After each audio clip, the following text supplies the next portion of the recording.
정원 언니가 한 명 더 나타났어. 2008년 2월 미국의 종교 잡지 뉴 옥스포드 리뷰에 실린 한 논문. 그런데 이 논문은 전 세계적으로 큰 파문을 낳았습니다. 왜요? 뭔데? 무슨 논문인데 그래도? 논문의 정체. 미 유명 N대학교 임상심리학과 교수이자 정신과 의사 리처드 갤러거가 쓴 논문의 제목은 악령 빙의에 관한 케이스입니다. 의사 리처드가 약 10년 전에 직접 겪었던 엑소시즘을 생생하게 기록한 논문이었죠. 의사는 과학을 통해서 그렇죠. 의사를 행하는 사람인데 이게 악령 같으면 비의과학이기 때문에 약간 믿기 힘들다 이렇게 얘기해야 되는 거 아닌가요? 근데 그런 의사가 썼기 때문에 의학계에서 엄청난 논란이 됐겠네요. 그렇죠. 그도 원래는 악령 따위는 개나 줘버려라고 주장하는 엑소시즘 회의론자였습니다. 그런데 1998년경 그의 인생을 180도 뒤바꾸는 일이 일어납니다. 의사 리처드는 한 신부의 부탁으로 39세 여성 줄리아를 진찰하게 됐는데요. 그런데 악령의 목소리가 들려요. 제발 저 좀 도와주세요. 감히 내 가족의 나를 감당할 수 있을까? 정말 악령의 모습처럼 검게 변한 얼굴로 알 수 없는 말을 내뱉는 줄리아. 의사 리처드는 난생 처음 보는 증상에 어떠한 진단도 내릴 수가 없었습니다. 헐. 하지만 결국 1998년 6월 카톨릭 사제들과 함께 엑소시즘에 참여했는데요. 그런데 말입니다. 당시 더운 여름인데도 불구하고 방 안은 마치 한겨울처럼 냉기가 가득. 심지어 그녀는 한 번도 배운 적이 없는 라틴어와 스페인어를 미친 듯이 말하기도 했고요. 소름이다. 어떻게 알아? 그리고 엑소시즘이 진행되는 동안 줄리아 주변에 물건이 날아가거나 헐. 그녀의 몸이 붕 떠오르는 등 과학적으로 절대 설명할 수 없는 기현상들이 계속됐다고 합니다. 그 뒤 줄리아가 암 말기 상태라는 말을 마지막으로 연락이 끊겼다고 합니다. 그 악령이 그 기회마저 앗아간 것 같은 느낌이 들죠. 안타까운데요.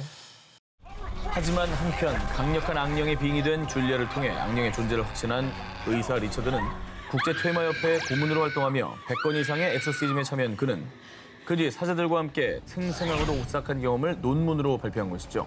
의사가 실제로 악령이 있다고 논문을 통해 얘기한 거니까 더욱더 소름 끼치네. 그렇죠. 악령의 존재를 인정한 의사 리처드는 마지막으로 이런 말을 남겼습니다.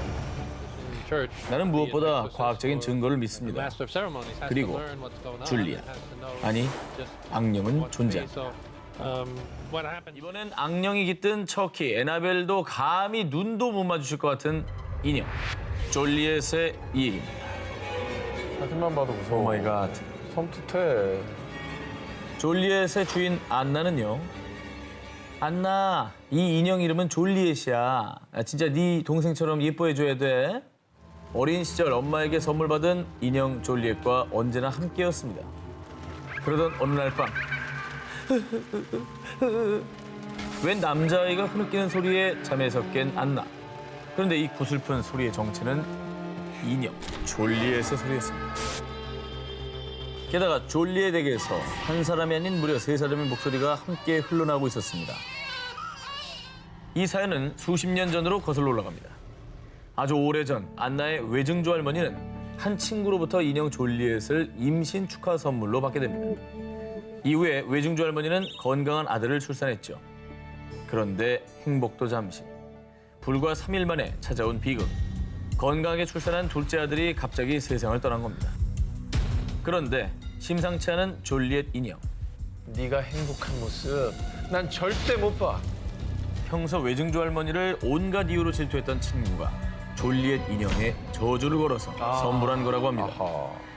그런데 얼마 뒤 인형 졸리엣에서 웬 남자의 울음소리가 새나오기 시작합니다.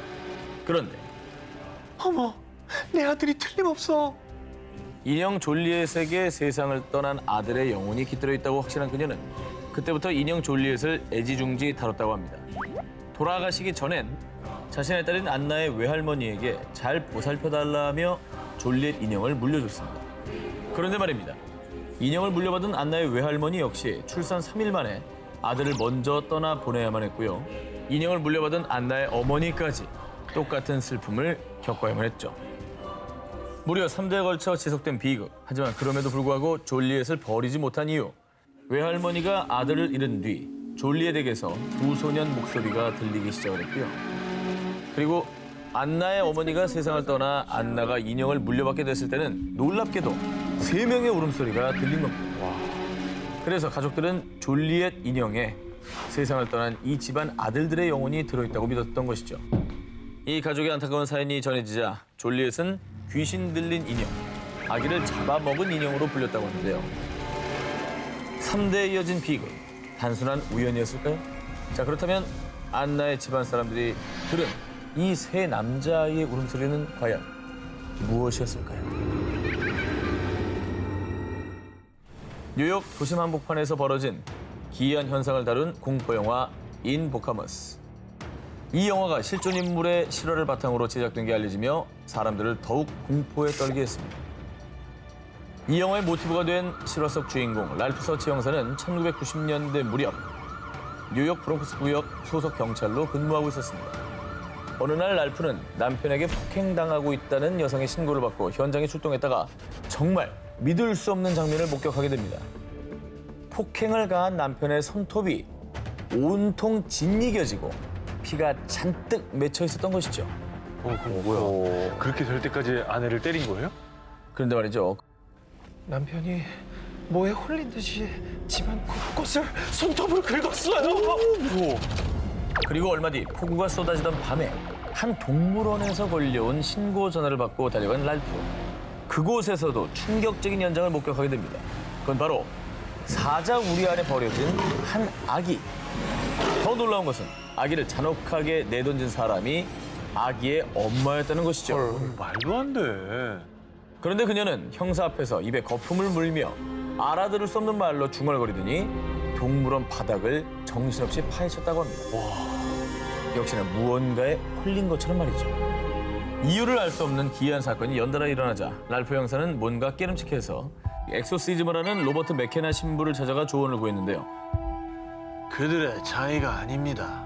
악령이 조종하는 거죠. 그런데 바로 그 무렵부터 랄프 형사의 가족들에게도 이상한 일이 벌어지기 시작합니다. 늦은 밤 랄프의 아내가 딸의 방문 앞에서 정체를 알 수 없는 검고 거대한 형상을 목격했는데 이윽고 들려온 소리.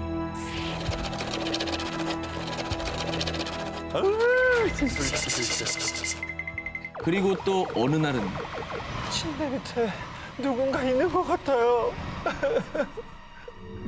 랄프의 딸이 계속 악령을 목격하는 겁니다. 계속 이 끔찍한 괴 현상에 시달리던 가족들은 결국 로버트 신부의 도움을 받고 가족들과 집안 곳곳에서 엑소시즘 의식을 진행했습니다. 이 모든 일을 똑똑히 목격한 랄프 형사는 정말 악령의 존재를 확신하게 됐고요. 곧바로 18년간 이어온 형사 생활을 아예 정리해버립니다. 그 뒤에는 퇴모 의식을 하는 로버트 신부를 보조해서 엑소시즘에 직접 참여하기도 했는데요. 현재는 엑소시즘을 행하는 초자연적 수사관 겸 악마 연구가로 활동하고 있다고 합니다. 영화보다도 영화 같은 초현실적 현상을 경험한 랄프. 그가 목격하고 경험한 일들은 정말 악령의 소행이었을까요? 여보, 저 남자 또 울고 있어요. 영국의 한 가정집. 그 집의 한 방에서는 매일 새벽마다 한 남자의 울음소리가 들렸습니다. 그런데 그 방에 있는 것은 오로지 그림 액자 하나뿐. 방에는 그 누구도 없었습니다. 아니 뭐 대체 어떤 그림이죠?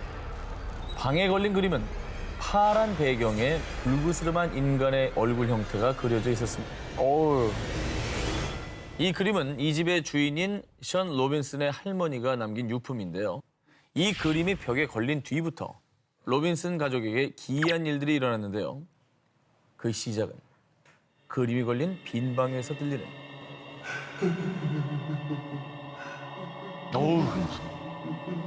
의문의 울음소리.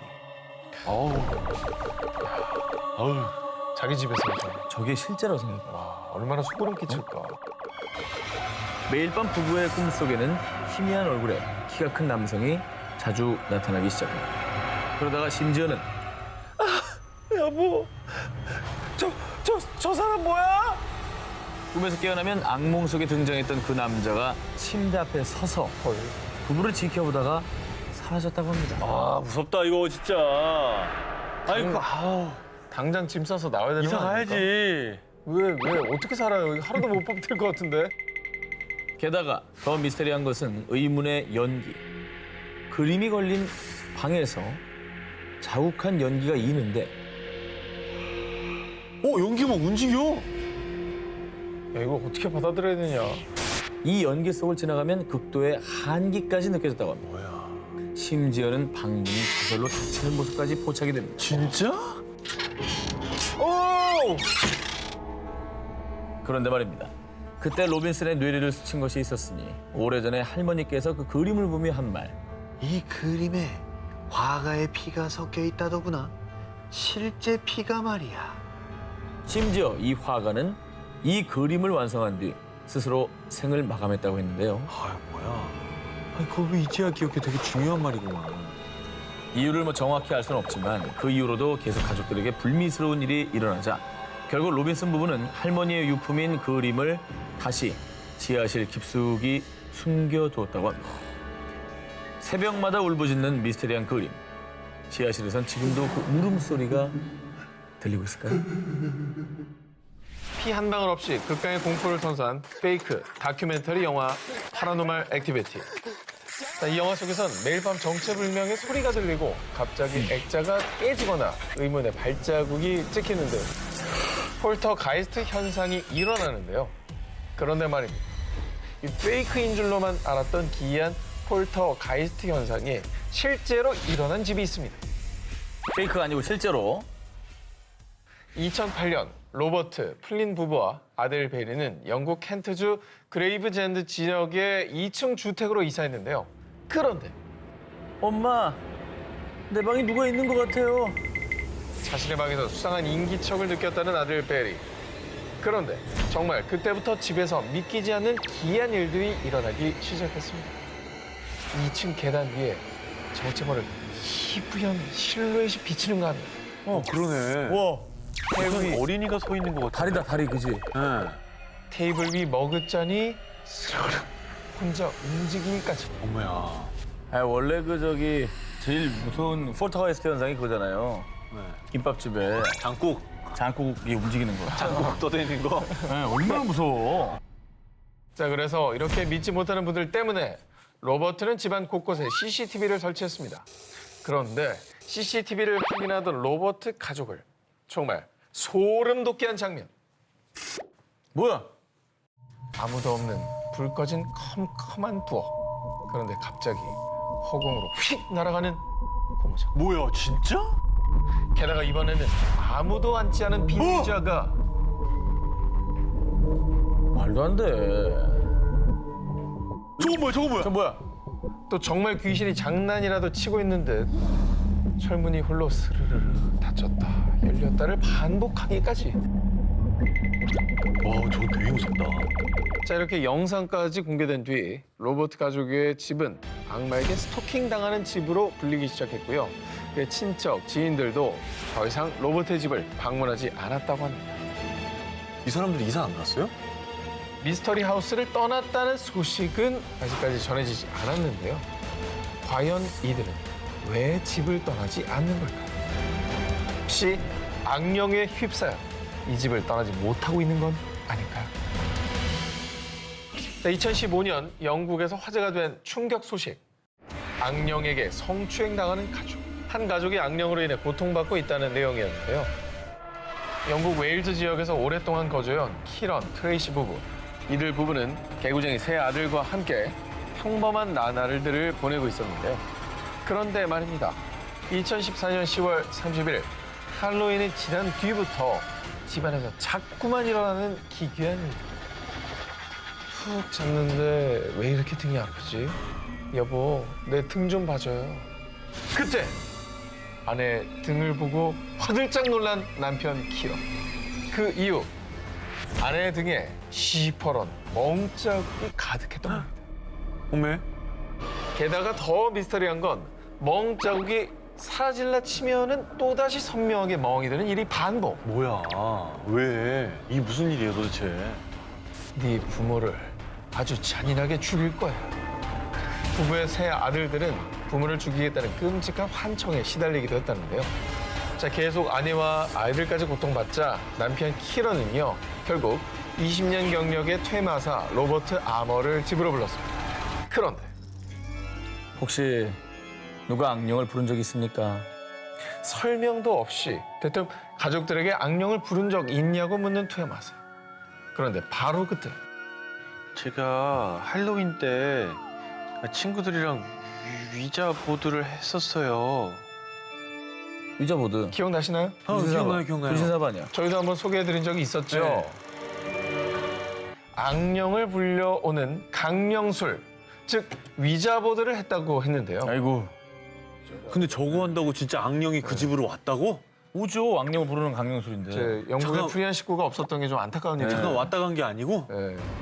퇴마사는 위자보드를 한 아들에게 무려 3개의 악령이 붙어 집까지 따라왔다고 설명했고요.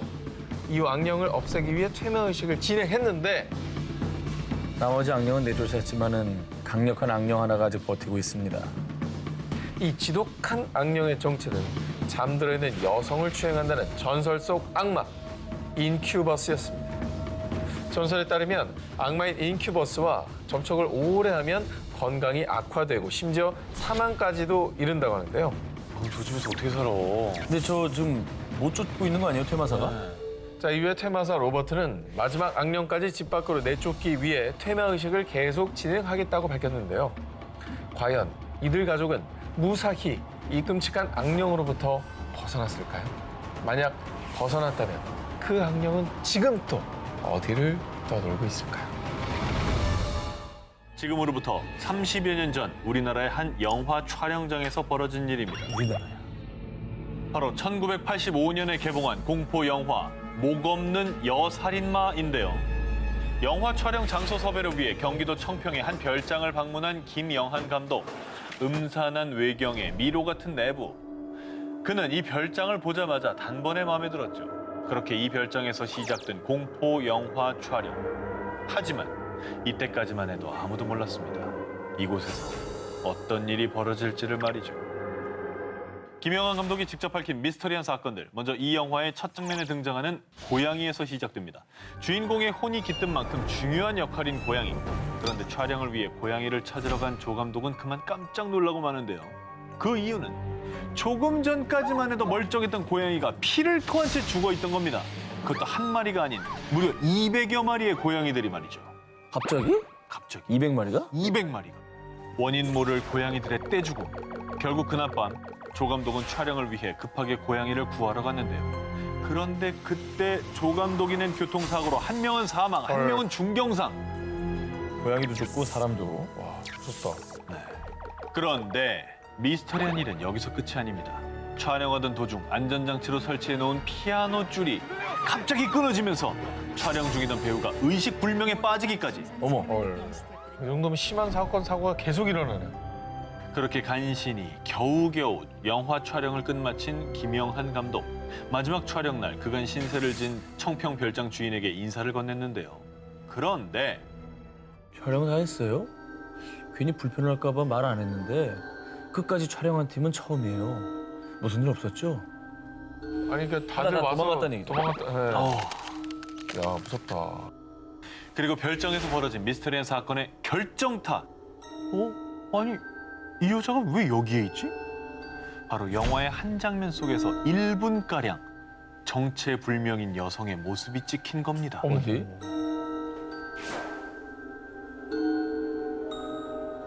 화면 속에 이 약간 좌측 쪽에 그다음 이제 여자 같기도 하고 그런 인물이 상당히 중요한 장면에 서 있는 걸 보고 전혀 예상하지 못했고 그 현장에 있던 사람도 못 본.